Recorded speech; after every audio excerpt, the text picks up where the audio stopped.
মন্দারমণির অন্যতম সেরা রিসর্ট, যেটা রয়েছে একেবারে সমুদ্র সৈকতের ওপরেই। জোয়ারের সময় ঢেউ এসে আছড়ে পড়ে এই রিসর্টের ভিতরে। আর তার সঙ্গে রিসর্টটা দেখুন, একদম ইউরোপিয়ান থিমের এত বড় একটা লাক্সারিয়াস রিসর্ট, যেখানে আপনারা পেয়ে যাবেন রয়্যাল হেরিটেজ লাক্সারিয়াস রুম থেকে আরম্ভ করে প্রাইভেট সি বিচ থেকে আরম্ভ করে মাল্টি কুইজিন রেস্টুরেন্ট, ক্যাফে, তার সঙ্গে বিশাল বড় সুইমিং পুল এবং সুইমিং পুলের চারিপাশে বিশাল বড় সবুজ একটা লন। আর তার থেকেও বড় কথা হচ্ছে, এখানে রুম রেন্ট শুরু হচ্ছে মাত্র ৩,০০০ টাকা থেকে। কোথায় রয়েছে এই রিসর্টটা, কি নাম এটার, সেটা জানতে গেলে আজকের ভিডিওটা শেষ অবধি দেখতে হবে। তার আগে ভিডিওটা যারা যারা দেখছেন, কে কোথা থেকে দেখছেন সেটা জানাবেন আমাকে কমেন্ট বক্সে, যাতে পরের ভিডিওতে আমি আপনাদেরকে ধন্যবাদ জানাতে পারি। আগের ভিডিওতে যেমন কমেন্ট করেছিলেন নদিয়া থেকে দীপশিকা হাজরা আর পূর্ব মেদিনীপুর থেকে শুভ মণ্ডল। আর রিসর্টটা দেখতে পাচ্ছেন, একদম লাক্সারিয়াস রিসর্ট, চারিপাশে একদম সবুজে ঘেরা, পুরোটাই ফটোজেনিক। আর এদের দুটো পার্ট রয়েছে, একটা বিচ সাইড আর একটা রয়েছে ফরেস্ট সাইড। আমরা গিয়েছিলাম এদের ফরেস্ট সাইডের জায়গাটায়। তার মধ্যে রয়েছে একদম ইউরোপিয়ান থিমের লাক্সারিয়াস হেরিটেজ সমস্ত রুম। আর যেটা আগেও বললাম, রুম রেন্ট কিন্তু এখানে শুরু হচ্ছে মাত্র ৩,০০০ টাকা থেকে। আর এই রুমটার স্লাইডিং ডোরটা ঠেলে এগোলেই রয়েছে একটা উডেন ব্যালকনি। সেই ব্যালকনি থেকে চারিদিকে গ্রিনারি এবং তার সঙ্গে দেখা যায় এত বড় এই সুইমিং পুলটা। এদের এখানে কিন্তু রুমের বিভিন্ন রকম ক্যাটাগরি রয়েছে, আর তার সঙ্গে রয়েছে বিশাল বড় একটা সুইমিং পুলও। আমরা এখানে গিয়ে চেক ইন করে একটু আশপাশটা ঘুরতে বেরিয়ে গেলাম। প্রথমে ফরেস্ট সাইডটা ঘুরে নিয়ে নেক্সট আমরা গেলাম বিচ সাইডের দিকে। আর বিচ সাইডে দেখতে পাচ্ছেন এরকম চেকার টাইলস থেকে আরম্ভ করে ইউরোপিয়ান থিমের বিভিন্ন রকমের টেন্ট থেকে আরম্ভ করে বড় বড় গাছ, প্লেগ্রাউন্ড থেকে আরম্ভ করে দোলনা, স্লিপ রয়েছে, সমস্ত রকম বন্দোবস্ত। আর তার সঙ্গে স্পেশাল রয়েছে এই বিচ সাইড বসার জায়গাটা, যেখানে এইরকম বেড লাগানো রয়েছে, যেখান থেকে আপনি মকটেল এবং স্টার্টার সহযোগে সমুদ্রের সৌন্দর্য দেখতে পারবেন। আর এই রিসর্টটা কিন্তু পেট ফ্রেন্ডলি, অর্থাৎ আপনাদের বাচ্চা কাচ্চা নিয়েও আপনি এখানে আরামসে যেতে পারেন। আমরা এখানে গিয়ে কিছুক্ষণ এদের সঙ্গে একটু খেলা করে নিয়ে নেক্সট চলে গেলাম বিচের দিকে।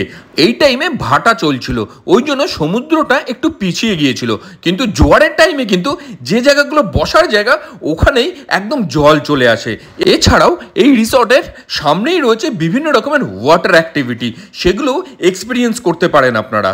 আর এই সমস্ত ঘোরাঘুরি সেরে নিয়ে আমরা সোজা চলে আসলাম এদের সুইমিং পুলটায়। এদের সুইমিং পুলটাও কিন্তু বিশাল বড় সুইমিং পুল, এখানে গিয়ে পুল পার্টিও সারতে পারবেন আপনারা। আর এই সুইমিং পুলের চারপাশে রয়েছে একদম গ্রিনারি এবং বিশাল বড় একটা লন, যেখানে বিভিন্ন পার্টি বুকিংয়ের জন্য আপনারা বুক করতে পারেন। এছাড়াও সুইমিং পুলের ভেতরেই রয়েছে কিন্তু একটা মকটেল কাউন্টার, সেখানে গিয়ে মকটেল এবং স্টার্টার সমস্ত কিছুর মজা নিতে পারবেন আপনারা। আমি তো এই প্রথম দেখলাম সুইমিং পুলের ভেতরেই একদম ইনহাউস মকটেল কাউন্টার। আপনি আগে কোথাও দেখেছেন নাকি?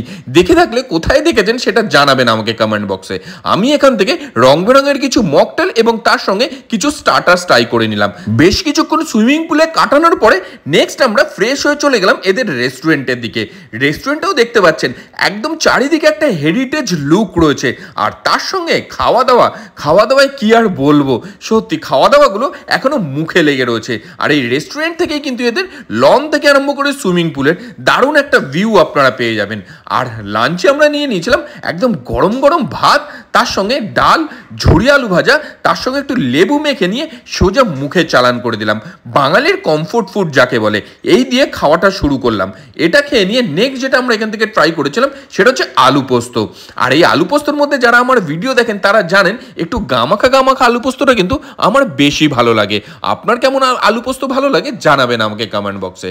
আর তারপরে এই সি সাইডে গেলে যেন এই সি ফুড না খেলে ঘোরাটাই পুরো বৃথা হয়ে যায়, তাই জন্য আমরা নিয়ে নিয়েছিলাম লাল লাল একদম বড় কাঁকড়া এবং তার সঙ্গে পমফ্রেটের ঝাল। আর পমফ্রেটটা দেখতে পাচ্ছেন যথেষ্ট বড় সাইজের একটা পমফ্রেট আমাদেরকে দিয়েছিল।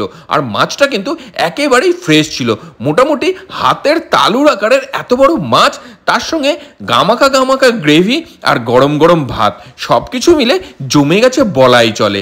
আর এরপরে যেটা ট্রাই করেছিলাম সেটা হচ্ছে চিকেন কষা। আর এই চিকেন কষাটা দেখতে পাচ্ছেন আলু দিয়ে রান্না করা হয়েছিল। আলুটা একদম সফট, আলতো করে চাপ দিতে কিন্তু ভেঙে বেরিয়ে চলে গেল। আর তার সঙ্গে গরম গরম ভাতে মেখে নিয়ে আমিও মুখে চালান করে দিলাম।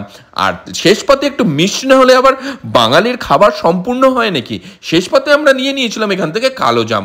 আর এই পান্তুয়াটা দেখতে পাচ্ছেন পাচ্ছেন এত বড় সাইজের পান্তুয়া। খাওয়া দাওয়া করে রুমে একটু রেস্ট নিয়ে নেক্সট আমরা চলে গেলাম আবার সি বিচের দিকে। সন্ধেবেলায় কেমন মায়াবী হয়ে উঠেছে দেখেছেন বিচটা। আর এদের অন বিচ রয়েছে একটা ক্যাফে, যে ক্যাফে থেকে মকটেল থেকে আরম্ভ করে বিভিন্ন রকমের স্টার্টার আইটেম আপনারা পেয়ে যাবেন। আর আলো জ্বললে পুরো রিসর্টটা কিন্তু আলোর খেলায় মেতে ওঠে, মায়াবী হয়ে ওঠে প্রতি কটা কোনাই।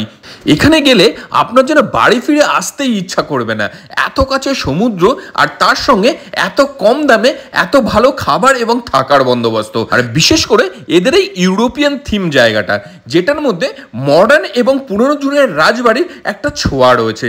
এই ঘুরতে ঘুরতেই রাত ঘনিয়ে এলো। রাতে আমরা এখান থেকে এদের ট্রাই করে নিয়েছিলাম বেশ কিছু চাইনিজ আইটেম, আর সেই খাওয়া দাওয়া খেয়ে দিলাম একটা লম্বা ঘুম।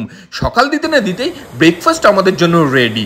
আর এই জোয়ারের টাইমে জলটা দেখেছেন একদম রিসর্টের মধ্যে এসে আছড়ে পড়ছে। আর এই সমস্ত কিছু আপনাকে পেতে গেলে আসতে হবে দ্য ক্যান্ডেলউড পার্ক বিচ রিসর্টে।